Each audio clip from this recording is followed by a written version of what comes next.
ನಮಸ್ಕಾರ doctor dreams ವಿಶೇಷ ಕಾರ್ಯಕ್ರಮಕ್ಕೆ ಸ್ವಾಗತ. ನಾನು ಮಮತಾ ಹೆಗ್ಡೆ. ವೀಕ್ಷಕರೇ, ವಿದೇಶದಲ್ಲಿ MBBS ಮಾಡಬೇಕು ಅನ್ನೋದು ಬಹುತೇಕ ವಿದ್ಯಾರ್ಥಿಗಳಿಗೆ ಕನಸಿರುತ್ತೆ, ಪೋಷಕರಿಗೆ ಕನಸಿರುತ್ತೆ. ಬಟ್ ವಿದೇಶದಲ್ಲಿ MBBS ವ್ಯಾಸಂಗ ಮಾಡೋದು ತುಂಬ ಕಾಸ್ಟ್ಲಿ ಅನ್ನೋ ಕಾರಣಕ್ಕೆ ತುಂಬ ಜನ ಆ ಕನಸನ್ನು ಬಿಟ್ಟು ಬೇರೆ ಡಿಗ್ರಿ ಕಡೆಗೆ ಹೋಗ್ತಾರೆ. ಬಟ್ ಕಡಿಮೆ ಬೆಲೆಗೆ, ಅದು ಕೂಡ ನೀಟಲ್ಲಿ ಕಡಿಮೆ ಮಾರ್ಕ್ಸ್ ಬಂದಿದ್ರೂ ಕೂಡ ಒಂದೊಳ್ಳೆ ಹೋಪನ್ನು ಇಟ್ಕೊಳ್ಬಹುದು ಅನ್ನೋದನ್ನು ಪ್ರತಿ ವರ್ಷ ಡಾಕ್ಟರ್ ಡ್ರೀಮ್ಸ್ ತೋರಿಸ್ಕೊಡ್ತಾ ಇದೆ. ಸೊ ಡಾಕ್ಟರ್ ಡ್ರೀಮ್ಸ್ ಮೂಲಕ ವಿದೇಶದಲ್ಲಿ ಎಲ್ಲೆಲ್ಲಿ MBBS ಅನ್ನು ಮಾಡ್ಬೋದು, ಯಾವ್ಯಾವ ದೇಶದಲ್ಲಿ ಆಯ್ಕೆ ಇದೆ, ಅಲ್ಲಿನ ಫೆಸಿಲಿಟೀಸ್ ಏನು, ಮತ್ತು ನೀಟ್ನ ಕಟ್ ಆಫ್ ಎಷ್ಟಿದ್ರೆ ಎಲಿಜಿಬಲ್ ಆಗ್ತಾರೆ, ಎಲ್ಲದರ ಬಗ್ಗೆ ಸಂಪೂರ್ಣವಾಗಿ ಮಾಹಿತಿ ತಿಳಿಸ್ಕೊಡೋದಕ್ಕೆ ನಮ್ಮ ಜೊತೆಗೆ ಡಾಕ್ಟರ್ ಡ್ರೀಮ್ಸ್ನ ಡೈರೆಕ್ಟರ್ ಆಗಿರುವಂತಹ ಮುಬಾರಕ್ ಅವರಿದ್ದಾರೆ. ಮೊದಲನೇದಾಗಿ ಅವನ ಕಾರ್ಯಕ್ರಮಕ್ಕೆ ಸ್ವಾಗತಿಸೋಣ. ಮುಬಾರಕ್ ಅವರೇ, ನಮಸ್ಕಾರ, ಕಾರ್ಯಕ್ರಮಕ್ಕೆ ಸ್ವಾಗತ. ಸೊ ನಮಗೆಲ್ಲ ಗೊತ್ತಿರೋ ಹಾಗೆ ಮುಬಾರಕ್ ಅವರೇ, 720ರಲ್ಲಿ 686 ಬಂದ್ರೇ ತಲೆ ಕೆಡಿಸ್ಕೊಳ್ತಾರೆ, ಯಾಕಂದರೆ ಅಷ್ಟು ಕಾಂಪಿಟೇಷನು. ಅಂಥದ್ರಲ್ಲಿ ನಾನು ಕೇಳ್ಪಡ್ತಾ ಇದ್ದೆ ನಿಮ್ಮ ಜೊತೆಗೆ ಕಾರ್ಯಕ್ರಮ ಸ್ಟಾರ್ಟ್ ಮಾಡೋಕ್ಕೂ ಮುಂಚೆ 113ರಿಂದ 144 ಮಾರ್ಕ್ಸ್ ಪಡ್ಕೊಂಡಿದ್ರು ಕೂಡ ನೀವು ವಿದೇಶದಲ್ಲಿ ಹೋಗಬಹುದು ಅಂತ. ಹೆಂಗೆ ಅನ್ನೋದನ್ನ ತಿಳಿಸ್ಕೊಡಿ ಅಂತ. ಈಗ ಇಂಡಿಯಾದಲ್ಲಿ ಓದಬೇಕಂದ್ರೆ ಸ್ಟೂಡೆಂಟು ಹೈಯೆಸ್ಟ್ ಮಾರ್ಕ್ಸ್ ಸ್ಕೋರ್ ಮಾಡಿದ್ರೆ ಮಾತ್ರ ಇಂಡಿಯಾದಲ್ಲಿ ಸೀಟ್ ತಗೊಳ್ಳೋಕೆ ಸಾಧ್ಯ. ಈಗ ಕ್ಯಾಟಗರಿ ವೈಸ್ ಮಾತಾಡೋಕ್ಕೆ ಬಂದರೆ OBC SC ST ಕ್ಯಾಟಗರಿ ಇರೋರು ಮಿನಿಮಮ್ ಅಂದರೂ ಕೂಡ ಒಂದು 450 to 500 ಮೇಲೆ ತಗೊಂಡ್ರೆ ಏನಾದರೂ ಸೆಕೆಂಡ್ ಅಟೆಂಪ್ಟ್ ಥರ್ಡ್ ಕೌನ್ಸಿಲಿಂಗಲ್ಲಿ ಒಂದು ಚಾನ್ಸನ್ನು ಎಕ್ಸ್ಪೆಕ್ಟ್ ಮಾಡ್ಬೋದು. ಅದೇನಾದರೂ ಜನರಲ್ ಕ್ಯಾಟಗರಿ ಆಗಿದ್ದರೆ ಅಬೌವ್ 500 ಸ್ಕೋರ್ ಮಾಡಿದ್ರೆ ಮಾತ್ರ ಇಂಡಿಯಾದಲ್ಲಿ MBBS ಮಾಡೋಕ್ಕೆ ಸಾಧ್ಯ. ಈಗ ವಿದೇಶದಲ್ಲಿರುವಂಥ ಯಾವುದೇ ಒಂದು ಮೆಡಿಕಲ್ ಕಾಲೇಜು, ಯಾವುದೇ ಒಂದು ಕಂಟ್ರಿ ಅಂದರೂ ಕೂಡ ಸ್ಟೂಡೆಂಟು ಜಸ್ಟ್ ಎಲಿಜಿಬಲ್ ಆಗಿದ್ದರೆ ಸಾಕು. ಅಂದರೆ OBC SC ST ಕ್ಯಾಟಗರಿ ಇರೋರು 113 ಮಾರ್ಕ್ಸ್ ಬಂದರೆ ಅವರು ಕೂಡ ಫಾರಿನಲ್ಲಿ ಇರೋವಂಥ ಟಾಪ್ ಗೌರ್ಮೆಂಟ್ ಮೆಡಿಕಲ್ ಕಾಲೇಜಲ್ಲಿ MBBS ಮಾಡೋಕ್ಕೆ ಅವಕಾಶನ ಮಾಡಿಕೊಡ್ತೀವಿ. ಅದೇನಾದರೂ ಅವ್ರು ಜನರಲ್ ಕ್ಯಾಟಗರಿ ಆಗಿದ್ದರೆ 144 ಮಾರ್ಕ್ಸ್ ಬಂದರೆ ಸಾಕು, ಫಾರಿನಲ್ಲಿರುವಂಥ ಟಾಪ್ ಮೆಡಿಕಲ್ ಕಾಲೇಜಲ್ಲಿ MBBS ಮಾಡೋಕ್ಕೆ ಅವಕಾಶ ಮಾಡಿಕೊಡ್ತೀವಿ. ಯಾಕಂದರೆ ಫಾರಿನಲ್ಲಿ ಯಾವುದೇ ರೀತಿ ಬಂದು ನೀಟ್ ರಿಸಲ್ಟ್ ಏನು ಬೇಕಾಗಿರಲ್ಲ ಅವ್ರಿಗೆ ಬೇಕಾಗಿರೋದು ಏನಂದರೆ ಕ್ರೈಟೀರಿಯಾಸು 50% ಸ್ಕೋರ್ ಮಾಡಿರ್ಬೇಕು ಸ್ಟೂಡೆಂಟು, ಮತ್ತು ಏಜ್ ಕ್ರೈಟೀರಿಯಾ ಬಂದು 17 ಆಗಿರ್ಬೋದು. ಮತ್ತು ಇಂಡಿಯಾ MBBS ಮುಗಿಸ್ಕೊಂಡು ಆ ಕಂಟ್ರಿಯಲ್ಲಿ ಅವ್ರದ್ದು ಈಗ ಇಂಡಿಯಾಗೆ ವಾಪಸ್ ಬಂದು ಒಂದು ಎಕ್ಸಿಟ್ ಎಕ್ಸಾಮ್ ಬರೀಬೇಕು. ಈ ಒಂದು ಪ್ರಾಸೆಸ್ ಮಾತ್ರ ಗಮನ ಕೊಡ್ತಾರೆ. ಬಿಟ್ಟರೆ ನೀಟ್ ಯಾವುದೇ ರೀತಿ ಬಂದು ಎಲಿಜಿಬಲ್ ಆಗಿದ್ದರೆ ಸಾಕು, ಇಷ್ಟೇ ಮಾರ್ಕ್ಸ್ ಬೇಕಂತ ಯಾವುದೇ ಒಂದು ಮೆಡಿಕಲ್ ಕಾಲೇಜಲ್ಲಿ ಕಟ್ ಆಫ್ ಅಂತ ಕೊಡೋದಿಲ್ಲ. ಬಟ್ ನಮ್ಮ ಭಾರತದಿಂದ ಒಂದು ದೇಶ ಬಿಟ್ಟು ನಾವು ಹೊರ ದೇಶಕ್ಕೆ ಹೋಗಬೇಕಂದ್ರೆ ಎಲಿಜಿಬಲ್ ಆಗಿರಬೇಕಂತ NMC ರೂಲನ್ನು ಇಟ್ಟಿದ್ದಾರೆ. ಸೊ ಅದಕ್ಕೋಸ್ಕರ ಆ ರೂಲ್ ಪ್ರಕಾರ 113 ಮಾರ್ಕ್ಸು ಅಥವಾ 144 ಮಾರ್ಕ್ಸ್ ಬಂದಿದ್ರೆ ಸಾಕು, ಫಾರಿನಲ್ಲಿ ಇರುವಂಥ ಮೆಡಿಕಲ್ ಕಾಲೇಜಲ್ಲಿ MBBS ಮಾಡ್ಕೋಬೋದು. ಓಕೆ, ಫಾರಿನಲ್ಲಿ ಮೆಡಿಕಲ್ ಮಾಡಬಹುದು ಅಂತ ಹೇಳಿದ್ರಿ. ಸೊ ಏನು ಆಪ್ಷನ್ಸ್ ಇದೆ, ಯಾವ್ಯಾವ ರಾಷ್ಟ್ರಕ್ಕೆ ಹೋಗಿ ನಾವು ಮೆಡಿಕಲ್ ಮಾಡ್ಬೋದು? ಸರಿ, ಈಗ ಅತಿ ಹೆಚ್ಚು ಇಂಡಿಯಾದಿಂದ ಸ್ಟೂಡೆಂಟ್ ಹೋಗ್ತಿರೋದು ಸಂಖ್ಯೆ ಅಂತ ಮಾತಾಡಬೇಕಂದ್ರೆ ಈಗ ಆಲ್ಮೋಸ್ಟ್ 58% ಸ್ಟೂಡೆಂಟು ರಷ್ಯಾಗೆ ಟ್ರಾವೆಲ್ ಮಾಡ್ತಾ ಇದ್ದಾರೆ. ಅಟ್ರಾಕ್ಷನ್ ಏನಿದೆ ಅಂತ ಹೇಳಿದ್ರೆ, ರಷ್ಯಾ ಹೋಗೋ ಮುಖ್ಯ ಕಾರಣ ಏನಿದೆ, 40 ವರ್ಷದಿಂದ ಹೋಗ್ತಿರೋದು ಇಂಡಿಯನ್ಸು ರಷ್ಯಾಗೆ. ಇಂಪಾರ್ಟೆಂಟ್ ಇರೋದು ಒಂದು ಫಂಡು, ಗೌರ್ಮೆಂಟ್ ಫಂಡು, ಎರಡನೇದಾಗಿರೋದು ಒಂದು ಇಂಗ್ಲೀಷ್ ಮೀಡಿಯಮು, ಥರ್ಡ್ ಬಂದು ಒಳ್ಳೆ ಇನ್ಫ್ರಾಸ್ಟ್ರಕ್ಚರ್. ಇದರಲ್ಲಿ ಈಗ ಆಲ್ಮೋಸ್ಟ್ 50+% ಸ್ಟೂಡೆಂಟು ರಷ್ಯಾಗೆ ಹೋಗ್ತಾರೆ. ಅದರಲ್ಲಿ ಸುಮಾರು ಡಾಕ್ಟರ್ ಡ್ರೀಮ್ಸಿಂದ ಎಕ್ಸ್ಕ್ಲೂಸಿವ್ ಆಗಿ ನಾವು ಕೆಲಸ ಮಾಡ್ತಿರುವಂಥ ಮೆಡಿಕಲ್ ಕಾಲೇಜಸ್ ಅಂದರೆ ಸುಮಾರು 23 ಮೆಡಿಕಲ್ ಕಾಲೇಜ್ ಇದೆ. ಈಗ ಸ್ಟೂಡೆಂಟ್ ಜಸ್ಟ್ ಎಲಿಜಿಬಲ್ ಆಗಿ 50% ಸ್ಕೋರ್ ಮಾಡಿದರೆ ಸಾಕು. ಬಡ್ಜೆಟ್ಟು ಒಂದು 20 ಇಂದ 23 ಲಕ್ಷ ರೂಪಾಯಿ ಬಡ್ಜೆಟ್ ಇದೆ. 6 ವರ್ಷ ಟೈಮ್ ಕೊಡ್ತೀನಿ, 100 ಇನ್ಸ್ಟಾಲ್ಮೆಂಟ್ ಇರುತ್ತೆ. ಸ್ವಲ್ಪ ಕಟ್ಕೊಂಡು ಫಾರಿನಲ್ಲಿ ಇರುವಂಥ ಮೆಡಿಕಲ್ ಕಾಲೇಜಲ್ಲಿ MBBS ಅನ್ನು ಮಾಡ್ಕೋಬೋದು. ಸೊ ಬಜೆಟ್ ಬಗ್ಗೆನೇ ಎಲ್ರಿಗೂ ತಲೆಬಿಸಿ ಇರೋದು. ಫಾರಿನ್ ಅಂತಾರೆ, ಮತ್ತೆ ಕಡಿಮೆ ಮಾರ್ಕ್ಸ್ ಇದ್ರು ಓಕೆ ಅಂತಾರೆ, ಬಟ್ ಬಜೆಟಲ್ಲಿ ಏನಾದರೂ ಹಿಡನ್ ಚಾರ್ಜಸ್ ಇದ್ಬಿಡುತ್ತಾ ಅನ್ನೋದು ಒಂದು ಪ್ರಶ್ನೆ ಇರುತ್ತೆ. ಸೊ ಆನ್ ಆನ್ ಆವ್ರೇಜ್ ಎಷ್ಟು ಬಜೆಟ್ನಲ್ಲಿ ನಾವು MBBS ಕನಸು ಕಾಣ್ಬೋದು ಅಂತ? ಈಗ ನಮ್ಮ ಕರ್ನಾಟಕದಲ್ಲಿ ಇರುವಂಥ ಇಂಜಿನಿಯರಿಂಗ್ ಬಜೆಟಲ್ಲಿ ವಿದೇಶದಲ್ಲಿ MBBS ಅಂತ ಹೇಳ್ತೀವಿ ನಾವು. ಏನಿದೆ, ಈಗ ನೀವು ಒಳ್ಳೆ ಒಂದು ಇನ್ಸ್ಟಿಟ್ಯೂಟಲ್ಲಿ ಓದಬೇಕಂದ್ರೆ ಮಿನಿಮಮ್ ಅಂದರೂ ಕೂಡ ಒಂದು 30 ಇಂದ 40 ಲಕ್ಷ ರೂಪಾಯಿ ಡೊನೇಷನನ್ನು ಕೊಡಬೇಕು. ಜಾಬ್ ಆಪರ್ಚುನಿಟಿಗಳು ಎಲ್ಲಿದೆ ಇಂಡಿಯಾದಲ್ಲಿ. ಈಗ ಸ್ಟೂಡೆಂಟ್ ಅದಕ್ಕೋಸ್ಕರ ಏನು ಮಾಡ್ತಾರೆ, ಈಗ ಒಂದು ಕಡಿಮೆ ವೆಚ್ಚ ಅಂದರೆ ಈಗ ಹಿಡನ್ ಚಾರ್ಜಸ್ ಅಂತ ಇರೋದಿಲ್ಲ, ಬಟ್ ಏನಾಗುತ್ತೆ, ಕಾಲೇಜ್ ಫೀಸ್ ಆಗಿರ್ಬೋದು, ಹಾಸ್ಟೆಲ್ ಫೀಸ್ ಆಗಿರ್ಬೋದು, ಊಟದ ವ್ಯವಸ್ಥೆ ಆಗಿರ್ಬೋದು, ಟ್ರಾವೆಲ್ ಅಲವೆನ್ಸ್ ಆಗಿರ್ಬೋದು, ಇದೆಲ್ಲ ಬಂದು ಒಂದು 20 ಇಂದ 23 ಲಕ್ಷ ರೂಪಾಯಿ ಬಜೆಟ್ ಇತ್ತು.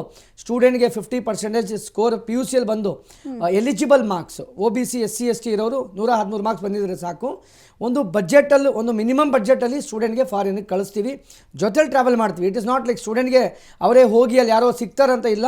ಸ್ಟೂಡೆಂಟ್ ಜೊತೆನೇ ಹೋಗಿ ಅವ್ರ ಜೊತೆ ಇದ್ದು 8 to 10 ಡೇಸ್ ಟ್ರಾವೆಲ್ ಮಾಡಿ ಅವ್ರ ಜೊತೆ ಇದ್ದು ಎಲ್ಲ ಪ್ರಾಸೆಸನ್ನು ಮಾಡಿ ಸ್ಟೂಡೆಂಟು ಸೆಟ್ಲ್ ಆಗೋವರೆಗೂ ಟೋಟಲ್ ಜವಾಬ್ದಾರಿ ಡಾಕ್ಟರ್ಸಿಂದ ತೊಗೊತೀವಿ. ಬಡ್ಜೆಟ್ ಪದೇ ಅದು ಏನಿದೆ ಅಂದರೆ ಎಲ್ಲರಿಗೂ ಒಂದು ಡೌಟ್ ಏನಂದರೆ, ಫಾರಿನ್ಗೆ ಹೋಗ್ಬೇಕಂದ್ರೆ ಲಕ್ಷಾಂತರ ರೂಪಾಯಿ ಆಗುತ್ತೆ, ಕೋಟ್ಯಾಂತರ ರೂಪಾಯಿ ಆಗುತ್ತೆ ಅಂತಾನೆ ಒಂದು ಕನ್ಫ್ಯೂಷನ್ಸಲ್ಲಿ ಇರ್ತೀರ.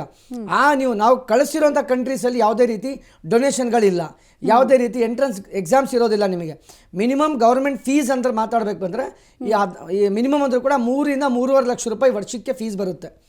3 to 3.5 lakh rupees ಫೀಸಲ್ಲಿ ಫಾರಿನ್ಗೆ ಕಳಿಸ್ಬೋದು. ಅದು ಕೂಡ ಒಂದೇ ಸತಿ ನಮಗೆ ಕಟ್ಟೋಕ್ಕಾಗಲ್ಲ. ಸುಮಾರು ವಿದ್ಯಾರ್ಥಿಗಳು ಈ ವರ್ಷನೇ ಬಂದು 2 ಕಂತನ ಮಾಡಿಕೊಟ್ಟಿದ್ದೀವಿ. ಸರ್ 3 ಲಕ್ಷ ಒಂದೇ ಸತಿ ಕೊಡೋಕ್ಕಾಗಲ್ಲ, ಅರ್ಧ 1.5 ಲಕ್ಷ ರೂಪಾಯಿ ಸೆಮ್ಗೆ ಕಟ್ಟೋ ಕೆಪಾಸಿಟಿ ಇದ್ದರೆ ಫಾರಿನಲ್ಲಿ ಇರುವಂಥ ಮೆಡಿಕಲ್ ಕಾಲೇಜಲ್ಲಿ MBBS ಮಾಡಿಕೊಂಡು ಇಂಡಿಯಾಗೆ ವಾಪಸ್ ಬರ್ಬೋದು ಮ್ಯಾಮ್. ಓಕೆ, ಸೊ ಈಗ ನೀವು ಬಜೆಟ್ ಮುಗಿಸಿದ ಮೇಲೆ ನೆಕ್ಸ್ಟ್ ಅಡ್ಮಿಷನ್ ಪ್ರಾಸೆಸ್ ಬಗ್ಗೆ ಇರೋದು. ಸೊ ಸ್ಪಾಟ್ ಅಡ್ಮಿಷನ್ಸ್ ಎಲ್ಲೆಲ್ಲಿ ಮಾಡಿಸ್ತಾ ಇದ್ದೀರಾ? ಈಗ ನಿಮ್ಮ ಸಂಸ್ಥೆನ ವಿಸಿಟ್ ಮಾಡಬೇಕಂದ್ರೆ ಎಲ್ಲೆಲ್ಲಿ ವಿಸಿಟ್ ಮಾಡ್ಬೋದು ಅಂತ? ಈಗ ಇವತ್ತು ಒಂದು ಗೋಲ್ಡನ್ ಆಪರ್ಚುನಿಟಿ ಇದೆ ಸ್ಟೂಡೆಂಟ್ಗಳಿಗೆ. ಬೆಂಗಳೂರಲ್ಲಿ ಕೋರಮಂಗಲ ಸೋನಿವಲ್ ಸಿಗ್ನಲಲ್ಲಿ ಆಫೀಸ್ ಇದೆ, ಅಲ್ಲಿ ಸ್ಪಾಟ್ ಅಡ್ಮಿಷನ್ ಕೂಡ ನಡೀತಾ ಇದೆ. ದಾವಣಗೆರೆಯಲ್ಲಿ ಸ್ಪಾಟ್ ಸೆಮಿನಾರ್ ನಡೀತಾ ಇದೆ, ಹುಬ್ಬಳ್ಳಿಯಲ್ಲಿ ಸ್ಪಾಟ್ ಸೆಮಿನಾರ್ ನಡೀತಿದೆ, ಮತ್ತು ಬೆಳಗಾಮಲ್ಲಿ ಸೆಮಿನಾರ್ ನಡೀತಾ ಇದೆ, ಬಿಜಾಪುರಲ್ಲಿ ಕೂಡ ಇವತ್ತು ಸೆಮಿನಾರ್ ನಡೀತಿದೆ, ಬಳ್ಳಾರಿಯಲ್ಲೂ ಕೂಡ ಸ್ಪಾಟ್ ಸೆಮಿನಾರ್ ನಡೀತಿದೆ, ಮತ್ತು ಹಾಸನಲ್ಲೂ ಕೂಡ ಸ್ಪಾಟ್ ಸೆಮಿನಾರ್ ಇವತ್ತು ನಡೀತಾ ಇದೆ. ಸುಮಾರು 7-8 ಡಿಸ್ಟ್ರಿಕ್ಸಲ್ಲಿ ಇವತ್ತು ಸ್ಪಾಟ್ ಅಡ್ಮಿಷನ್ ನಡೀತಿದೆ. ಯಾಕಂದರೆ ಸ್ಟೂಡೆಂಟ್ಗಳಿಗೆ ಬೆಂಗಳೂರಿಗೆ ಅಷ್ಟು ದೂರ ಬರೋಕ್ಕಾಗಲ್ಲ. ಸೊ ಅದಕ್ಕೋಸ್ಕರ ಏನು ಮಾಡಿದ್ವಿ ಅಂದರೆ ನಿಯರ್ ಬೈ ಒಂದು ಆಪ್ಷನನ್ನು ಕೊಟ್ಟು ಒಂದು ಸುಮಾರು ವಾಕಿನ್ಸ್ 9:30 ವಾಕಿನ್ ಸ್ಟಾರ್ಟ್ ಆಗಿದೆ ಇವತ್ತು. ಸೊ ಅಷ್ಟು ದೂರ ಟ್ರಾವೆಲ್ ಮಾಡೋಕ್ಕಾಗಲ್ಲ ಸರ್, ಒಂದೇ ನಮಗೆ ನಿಯರ್ ಬೈ ಒಂದು ಆಪ್ಷನನ್ನು ಮಾಡಿಕೊಡಿ ಅಂದ್ಬಿಟ್ಟು ಸುಮಾರು ಕಾಲ್ಸ್ಗಳು ಬಂತು. ಸೊ ನಿಯರ್ ಬೈ ಈ ಒಂದು 7-8 ಡಿಸ್ಟ್ರಿಕ್ಸಲ್ಲಿ ಇವತ್ತು ಸ್ಪಾಟ್ ಸೆಮಿನಾರ್ ನಡೀತಿದೆ. ಸ್ಟೂಡೆಂಟ್ ವಾಕಿನ್ ಆಗ್ತಾ ಇದ್ದಾರೆ. ಒಂದು ಡಾಕ್ಯುಮೆಂಟ್ ನೀವು ಕೂಡ ಇವತ್ತೊಂದು 6 ಗಂಟೆವರೆಗೂ ಟೈಮ್ ಇರುತ್ತೆ. 10th document, 12th result copy, Aadhaar card, ಒಂದು ಫೋಟೋ ತಗೊಂಡು ಸೀದಾ ವಿಸಿಟ್ ಮಾಡಿ ಇನ್ಫಾರ್ಮೇಷನ್ ತಿಳ್ಕೊಳ್ಳಿ. ನಿಮ್ಗೆ ಯಾವುದೇ ಒಂದು ಡಿಸ್ಟ್ರಿಕ್ಟ್ ಆಗಿದ್ರೂ ಕೂಡ ಆ ಒಂದು ಪರ್ಟಿಕ್ಯುಲರ್ ಡಿಸ್ಟ್ರಿಕ್ಸಿಂದ ಸ್ಟೂಡೆಂಟ್ಗೆ ಕಾಂಟ್ಯಾಕ್ಟ್ ಡೀಟೇಲನ್ನು ಕೊಡ್ತೀವಿ. ಆ ಒಂದು ಡೀಟೇಲ್ ತೊಗೊಂಡು ಅವ್ರಿಗೂ ಒಂದು ಕಾನ್ಫಿಡೆಂಟ್ ಬರುತ್ತೆ, ಯಾವ ಮೆಡಿಕಲ್ ಕಾಲೇಜ್ಗೆ ಹೋಗ್ಬೋದು, ಎಷ್ಟು ಬಜೆಟ್ ಆಗುತ್ತೆ, ಎಲ್ಲ ಒಂದು ಇನ್ಫಾರ್ಮೇಷನ್ ಬಂದು ಒನ್ ಇನ್ಫಾರ್ಮೇಷನ್ ಸಿಗ್ತಾ ಇರುತ್ತೆ ಮೇಡಮ್. Okay, fine. ಇನ್ನಷ್ಟು ಮಾಹಿತಿ ಪಡ್ಕೊಳ್ತೀನಿ ನಿಮ್ಮಿಂದ. ವೀಕ್ಷಕರೇ, ನೀವು ಕೂಡ ಅಷ್ಟೇ, ಈಗ ವಿದೇಶದಲ್ಲಿ MBBS ಮಾಡಬೇಕು ಅನ್ನೋ ಆಲೋಚನೆ ಇದ್ದರೆ, ನೀಟಲ್ಲಿ ಇಷ್ಟು ಮಾರ್ಕ್ಸ್ ಬಂದಿದೆ, ನನಗೆ ಕಟ್ ಆಫ್ ಹಿಂಗೆ ಅಂತಿದ್ದಾರೆ, MBBS ಮಾಡ್ಬೋದು, ಎಲಿಜಿಬಲ್ ಇದೀವಾ ನಾವು ಅಂತ ತಿಳ್ಕೊಳ್ಬೇಕಂದ್ರೆ ಸ್ಕ್ರೀನ್ ಮೇಲೆ ಡಿಸ್ಪ್ಲೇ ಆಗ್ತಿದೆಯಲ್ಲ, ಆ ನಂಬರ್ಗೆ ಕಾಲ್ ಮಾಡೋದ್ರ ಮೂಲಕ ಮುಬಾರಕ್ ಅವರು ನಿಮ್ಮ ಪ್ರಶ್ನೆಗೆ ಉತ್ತರವನ್ನು ಕೊಡ್ತಾರೆ. ನೆಕ್ಸ್ಟ್ ಮುಬಾರಕ್ ಅವರೇ, ನಂಗೆ ಪ್ರಶ್ನೆ ಇರೋದು, ಈಗ ಅಬ್ರಾಡಿಗೆ ಹೋಗ್ತೀವಿ ಅನ್ನೋ ದೊಡ್ಡದಲ್ಲ, ಬಟ್ ಅಲ್ಲಿ ನಾವು ಅಡ್ಜಸ್ಟ್ ಆಗಬೇಕು. ಸ್ಪೆಷಲಿ ಈಗ ಫುಡ್ ಇರ್ಬೋದು, ಸೇಫ್ಟಿ ಇರ್ಬೋದು, ಪೋಷಕರು ಎಲ್ಲ ಹಿಂದೇಟ್ ಹಾಕೋದು ಇದೇ ವಿಚಾರಕ್ಕೆ, ಯಾರಪ್ಪ ನೋಡ್ಕೊಳ್ತಾರೆ, ಯಾವುದೋ ಒಂದು ಏಜೆನ್ಸಿ ಮೂಲಕ ಕಳಿಸ್ಬಿಟ್ಟು ಆಮೇಲೆ ಅವ್ರನ್ನ ಕರೆಸ್ಕೊಳ್ಳೋದು ತೊಂದರೆ ಆಗ್ಬಿಟ್ರೆ ಅಂತ. ಸೊ ಅದಕ್ಕೆ ಹೇಗೆ ಉತ್ತರ ಕೊಡ್ತೀರಾ? Doctor dreams one of the oldest platform in Karnataka. Very true. ಕರೆಕ್ಟಾ? ಈಗ ಸುಮಾರು ವಿದ್ಯಾರ್ಥಿಗೆ ಇವಾಗ ಸಾವಿರಾರು ವಿದ್ಯಾರ್ಥಿಗಳ ಕನಸು ನನಸಾಗಿದೆ ಬಿಕಾಸ್ ಆಫ್ ಡಾಕ್ಟರ್ ಡ್ರೀಮ್ಸ್. ಈಗ ಏನು ಇವಾಗ ವಿದ್ಯಾರ್ಥಿಗಳು ಪೋಷಕರಿಗೆ ಏನೇನು ಡೌಟ್ಸ್ ಇದೆಯೋ ಇದೇ ಥರ ಡೌಟ್ಸು 6 ವರ್ಷ 7 ವರ್ಷ ಮುಂಚೆ ಆ ಒಂದು ಪೇರೆಂಟ್ಸ್ಗೂ ಇತ್ತು. ಇವತ್ತು ಅವ್ರ ಜೊತೆನೇ ಟ್ರಾವೆಲ್ ಮಾಡಿ, ಅವ್ರ ಜೊತೆ ಹೋಗಿ ಇದ್ದು 7-8 ದಿವಸ ಅವ್ರ ಜೊತೆ ಇದ್ದು ಎಲ್ಲ ಪ್ರಾಸೆಸನ್ನು ಮಾಡಿ ಸ್ಟೂಡೆಂಟ್ಗೆ MBBS ಮುಗಿಸ್ಕೊಂಡು ಇಂಡಿಯಾಗೆ ವಾಪಸ್ ಬರೋವರೆಗೂ ಟೋಟಲ್ ಹೋಲ್ ಆ್ಯಂಡ್ ಸೋಲ್ ಜವಾಬ್ದಾರಿ ತಗೊಳ್ಳೋದಂದ್ರೆ ಅದು ಓನ್ಲಿ ಒನ್ ಡಾಕ್ಟರ್ ಡ್ರೀಮ್ಸ್. ಅದು ಸೊ ಅದಕ್ಕೋಸ್ಕರ ವರಿ ಮಾಡೋ ನೆಸೆಸಿಟಿ ಇಲ್ಲ. ಈಗ ಸೇಫ್ಟಿ ಮೆಷರ್ಸ್, ಯಾವುದೇ ಒಂದು ಮೆಡಿಕಲ್ ಕಾಲೇಜ್ ಆಗಿದ್ರು ಕೂಡ ಫಸ್ಟ್ ನಾನು ವಿಸಿಟ್ ಮಾಡ್ತೀನಿ. ವಿಸಿಟ್ ಮಾಡಿ ಈಗ ನಮ್ಮ ಕರ್ನಾಟಕ ವಿದ್ಯಾರ್ಥಿಗಳು ಇಲ್ಲಿ ಬಂದು ಸ್ಟೇ ಆಗ್ಬೋದಾ, ಕಾನ್ಫಿಡೆಂಟ್ ಆಗಿ ಸ್ಟೂಡೆಂಟ್ ನಾನು ಇಲ್ಲಿ ಕರ್ಕೊಂಡ್ ಬರ್ಬೋದಾ ಅಂತ ನನಗೆ ಫಸ್ಟ್ ಧೈರ್ಯ ಬರಬೇಕು. ಆ ಒಂದು ಕಾನ್ಫಿಡೆಂಟ್ ಮೇಲೆನೆ ವಿದ್ಯಾರ್ಥಿಗಳಿಗೆ ಇಲ್ಲಿಂದ ನಾವು ಫಾರಿನ್ಗೆ ಕರ್ಕೊಂಡು ಹೋಗ್ತೀವಿ. ಮತ್ತೆ ಊಟದ ವಿಚಾರಕ್ಕೆ ಬಂದ್ರೆ most of the medical college ಏನಾಗಿದೆ ಅಂದ್ರೆ ಇಂಡಿಯನ್ ಫುಡ್ ಫೆಸಿಲಿಟಿನ ಸ್ಟಾರ್ಟ್ ಮಾಡಿದ್ದಾರೆ. ಫುಡ್ ವೈಸ್ ಏನು ವರಿ ಮಾಡೋ ನೆಸೆಸಿಟಿ ಇಲ್ಲ.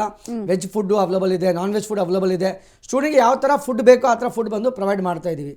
ಕೆಲವು ಮೆಡಿಕಲ್ ಕಾಲೇಜಲ್ಲಿ ಬಂದು ಎಲ್ಲ ಫೆಸಿಲಿಟೀಸು ಕಾಲೇಜ್ ಹತ್ರ ಅಕ್ಕಪಕ್ಕನೇ ಎಲ್ಲ ಸಿಗ್ತಿರೋದ್ರಿಂದ ಬಂದು ಸ್ಟೂಡೆಂಟ್ರು ಏನು ಮಾಡ್ತಾರೆ, ಸೆಲ್ಫ್ ಕುಕಿಂಗ್ ಆಪ್ಷನ್ಗೂ ಹೋಗ್ತಾರೆ.